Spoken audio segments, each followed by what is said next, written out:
बेकरारुल हसन साहब टाउट एक नया जो लॉन्च हुआ है। लॉन्च इसलिए कह रहा हूँ कि जिसने किया है उसको भी पता है लॉन्च हुआ है, हमें भी पता है, आपको भी पता है, और जो लॉन्च हुआ है उसको भी पता है वो लॉन्च हुआ है। वो जगह जगह जाके भाषण देता फिर रहा है, तकरीर करता फिर रहा है। इमरान खान इर्रेलेवेंट हो गया है। इमरान खान इर्रेलेवेंट हो गया है, लेकिन उसकी अपनी ही तकरीर इमरान खान के जिक्र के बगैर मुकम्मल नहीं होती। मुनाफिक इस कदर है कि पिछले 78-80 साल से पाकिस्तान आज़ाद हुआ, उनकी बात नहीं करेगा।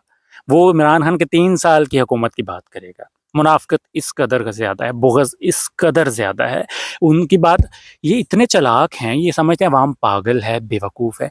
ये पता है इनका तरीका वारदात क्या है? इकरारुल हसन हो गया, इस तरह के बेशुमार लोग हैं। ये हल्की-सी एक नून लीग की बात करके, एक पीपी की करके, मतलब अगर 100 है ना चीज़ें 100%, तो ये 5% नवाज़ शरीफ पे बात करके, 5% ज़रदारी पे करके, और 2% एस्टेब्लिशमेंट, वो भी क्लियर नहीं, ये बात करके 90% इमरान खान के खिलाफ भौंकते हैं। इन्हें लगता है कि लोग समझेंगे ये तो सभी के खिलाफ है, तो ये कोई इनकलाबी लीडर बन गया। फुद्दू समझा हुआ है अवाम को इन लोगों ने। पटवारी हैं क्या हम?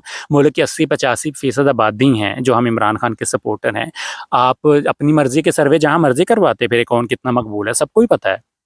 ये जो मकबूल बने फिरे उनको भी पता है, हम पीटीआई वालों को भी पता है, नून लीगों को भी पता है कौन कितना मकबूल है। तो ये तो छोड़ ही दें ना आप। तो इन्होंने बड़ा एक अजीब सा तरीका निकाला हुआ है। आधी अधूरी बात इमरान खान उसका नवाज शरीफ के खिलाफ कर दो, आधी अधूरी जरदारी को कर दो, थोड़ा सा एक आधा पॉइंट स्टैब्लिशमेंट में मार दो, और बाकी 90% सारा इमरान खान पे डाल दो। पागल बैठे हुए ना हम तो।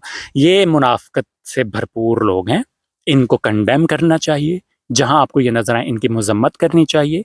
ये लॉन्च शुदा टाउट हैं, ये कहते हैं इमरान खान इर्रेलेवेंट हो गया है। हकीकत ये है कि उसके बगैर इनकी कोई बात ही नहीं होती, कोई तकरीर नहीं, कोई भाषण नहीं, कोई ट्वीट नहीं ये कर सकते। इतना ही इर्रेलेवेंट हो गया है तो निकाल दें। एक तरफ इकरार भाई आप जलसा रख लें अपना लाहौर में, एक तरफ इमरान खान का रखवा दें। चलो इमरान खान को ना निकालें जेल से, उसको ऐसे एनओसी दे दें, जलसे को इजाज़त ही ले दें जलसे का, कोई किसी लीडर को मत छोड़ें, पता लग जाएगा आपको कितना रेलेवेंट है। Thank you.